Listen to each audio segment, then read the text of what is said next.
There is no use in denying that we live in a world that favors one gender over the other.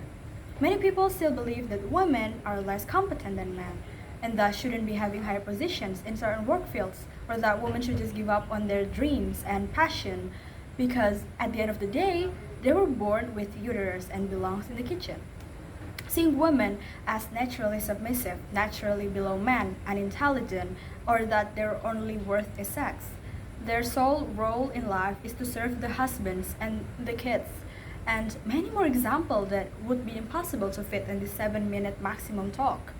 All of these are caused by patriarchy, a system that has failed women for so many generations and yet still persists, even if we now live in a modern world, in a modern society.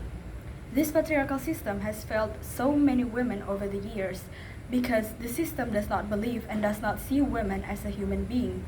This is inherently an unintelligent belief.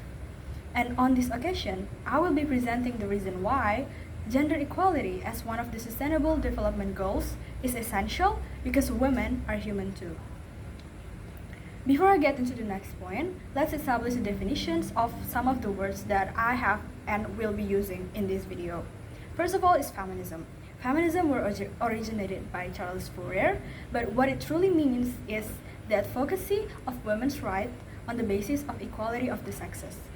Feminism also means that the advocacy of women's rights, which acknowledges that women's rights have not been equal to men's rights. Equality by feminism means that all human beings deserve equal rights, equal voice under the democracy, equal protection under the law, regardless of their sex or gender. Misogyny means hatred toward women. Misogyny as an act is any form of violence against women, which includes domestic violence, to femicide. Femicide or feminicide is the intentional murder that exclusively targets girls or women because of their gender. Women are one of the most oppressed groups in society.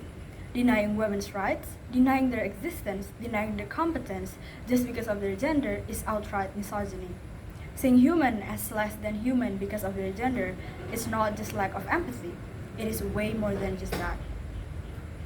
Oppressing women is not just bad for women, but also bad for men and for a nation as a whole. Bride pricing in South Sudan, for example. Bride pricing is essentially was started as a tradition to bring two families closer together. However, over the years, it has turned into a tradition that looks at women as a mere assets that can be traded.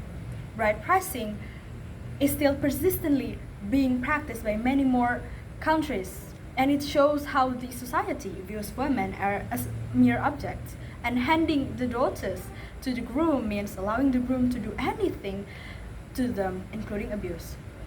This also leads lowering the age of consent for marriage because the earlier the family could hand over the daughters, the earlier they could accept the bride money. Girls who married young are more prone to experience domestic violence in their marriages. And why is it still being practiced and preserved in so many cultures, in so many countries, even in modern days such as now? Because men depends on women to reproduce their next generation, for sexual services, for domestic work services, etc. Men who shares the same belief and group together are called as male kinship. And male kinships, they can run an entire country on their own. And it is important for them to suppress all women's autonomy to control them. The more powerful these men kinship are, the more sexist the country is, the more unstable the country gets. For example, countries like Sweden and Switzerland that have less to no male kinships that are controlling the nation and actively supporting women's rights through strong laws, policies, and international efforts, focusing on equal pay, shared parental leave, combating violence, pioneering the ban on buying sex, gender mainstreaming in government, guaranteed childcare, and promoting women's roles in peace building, all backed by agencies and dedicated funding for gender equality.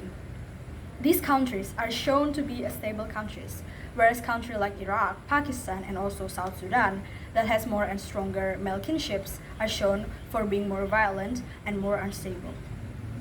One of the consequences of applying patriarchal belief in a nation is that they demobilize women from being politically active. Countries that empower women tend to be more successful. When a nation invests in girls, they will grow up to be a healthier women who are able to control their resources in decision making. Revolutions that involves women usually ends up with higher success rate than the one with only men because it becomes more legitimate in the eye of people of power because how diverse it is.